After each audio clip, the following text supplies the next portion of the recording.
Hello and bonsoir. Here I am in London at Euston Station, and tonight I'm going to be taking the Caledonian Sleeper service from London to Aberdeen. So come along and I'll show you what there is to see.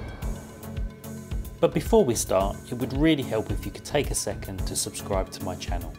It's completely free to do and would really help a lot. Thank you.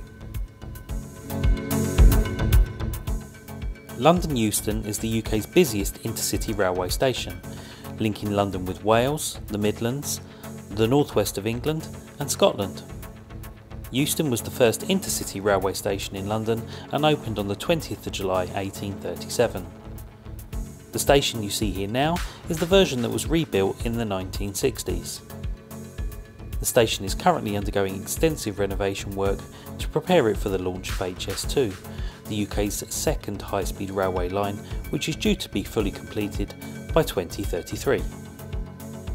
On the mezzanine level of the station, there's some places to eat, including a pub and the first class lounge, which I can't access today as my Caledonian Sleeper ticket is just for a classic room.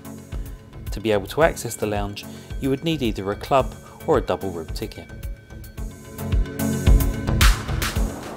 So it's currently 1841 and my train isn't scheduled to depart until 2040.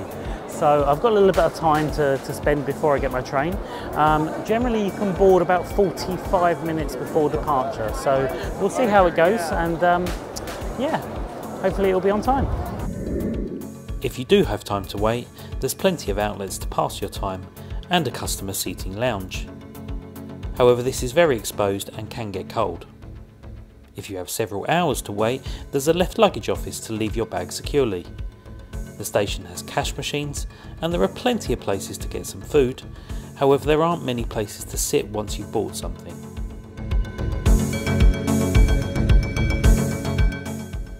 I was very impressed to see this water bottle refill station, except it was out of order. It's worth noting, however, that the toilets can be used free of charge. I decided to pass my time on the mezzanine level in Starbucks, which actually has a modern feel and there's plenty of places to sit.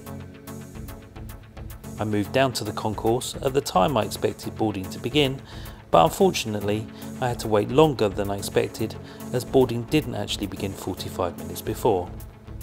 However, the platform number did eventually appear at 2020, 20 minutes before our planned departure time, so off I went to get on board.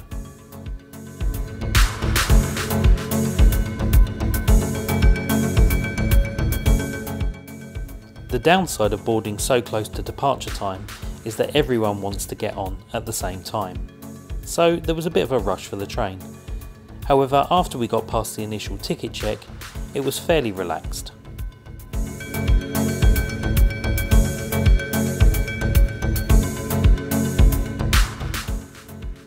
Our room for the night is in carriage B, in a classic room. A customer host greets you on the platform to register that you're travelling, then you're free to go and find your room.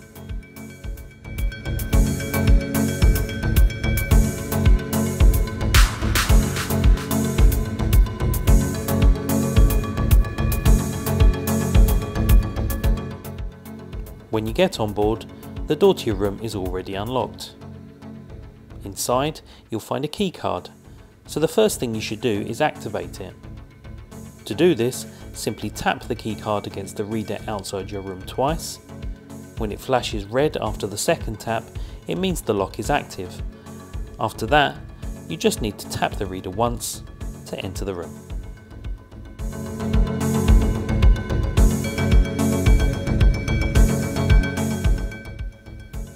With our bags now safely secured in the room, the next stop is the club car. As the Caledonian Sleeper also has a carriage with normal seats, it's worth noting that if you're travelling in a room, you have priority over the use of the club car. There's an extensive menu, however bear in mind that the menu is different depending on your destination.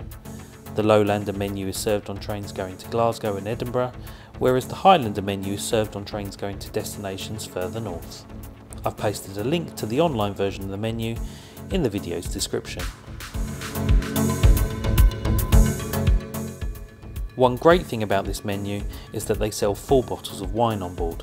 So if you want to take your time or you're travelling with a small group, a full bottle is really good value.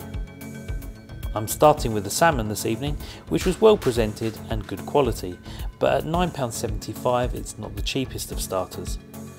As I ate, the train departed 20 minutes late, and then I moved on to the haggis, neeps and tatties, finished with a whisky sauce. This was extremely tasty and I could have easily eaten a double portion, but I'm glad I didn't, as to finish is the Scottish cheese board, which I think you'll agree is quite substantial. No journey on the Caledonian Sleeper would be complete without a glass of whisky before bedtime. I went for the Tomintoul 10-year single malt.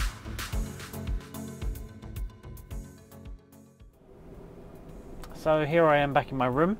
Have eaten very well in the restaurant car. It was very tasty. Probably wasn't the best value for what was provided. I think the meals could have been microwave meals, so they were probably a bit expensive for what they were, but they were very tasty, and it's an experience, so I'm not going to complain. So I'm now back in my room. Just going to show you around a little bit. There's 2 berths in here. You've got the upstairs one and the downstairs one. Provided is a little kit which has got earplugs, an eye mask and soap in, which is quite useful because there is a sink over here. It is a little bit compact in here, so there's not loads and loads of room, but it should be quite comfortable and quite lovely.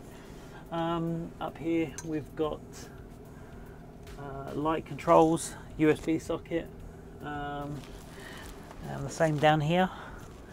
This has got temperature control as well for the cabin, and then over this side you've got some standard 3-pin plugs as well, a button to call the host, and a button for the window light as well.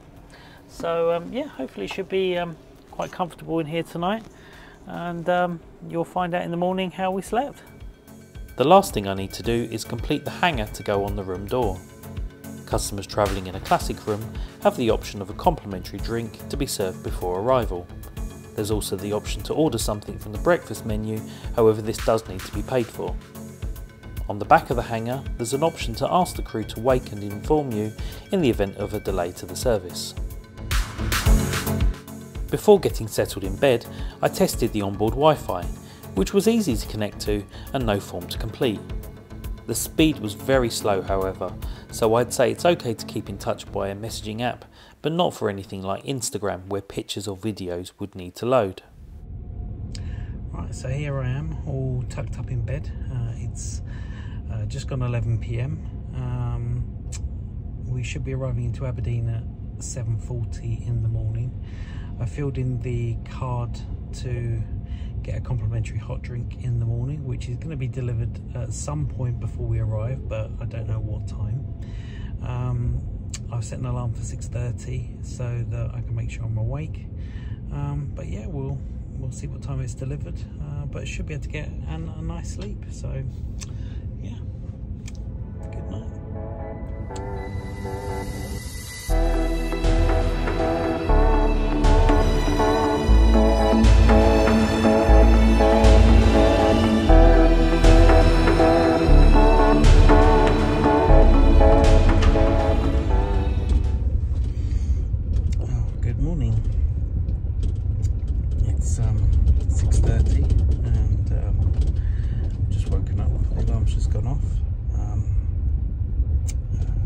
Seemed to sleep fairly well. I woke up a couple of times in the night,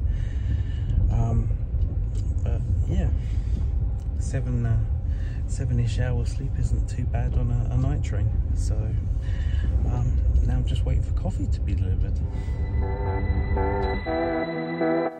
And as if by magic, coffee was delivered with milk and sugar without needing to ask for it.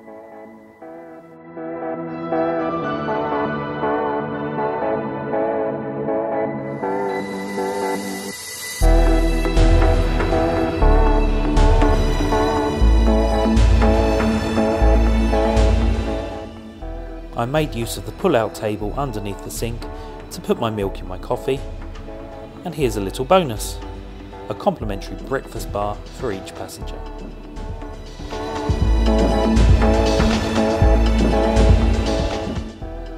As a classic room doesn't have any ensuite facilities, I had to leave the room to go to the toilet at the end of the carriage.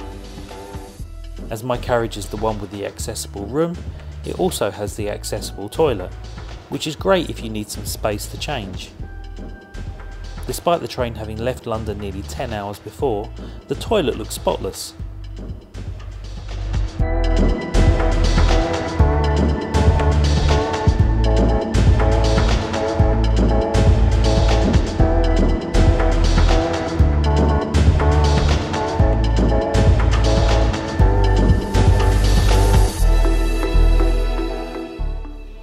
Back in my room, it was time to enjoy my coffee whilst watching the sunrise over the east coast of Scotland.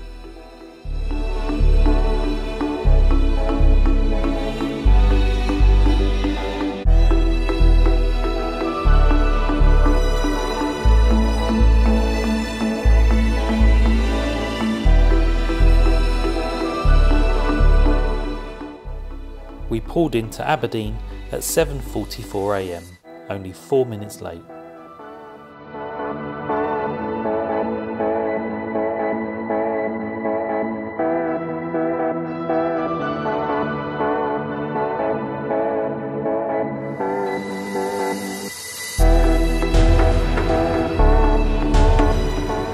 And so here I am in Aberdeen. Feels a very nice fresh morning. Going to walk to the front of the train now into the station, and we'll see if we can find a shower. As you can see, this is a huge contrast to the hustle and bustle of London Euston.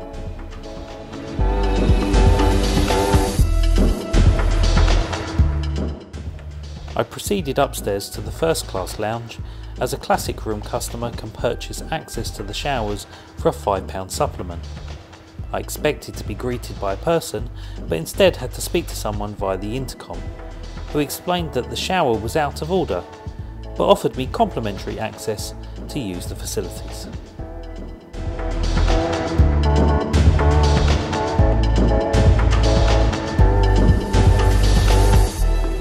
So unfortunately the showers were not working in the lounge, but I was able to get in to freshen up, which was a really good positive thing, and didn't have to pay for it. So now I'll go and find my hotel and see if I can get my room. But thanks for watching, and as always, subscribe, give me a thumbs up, activate notifications, and I'll see you again soon.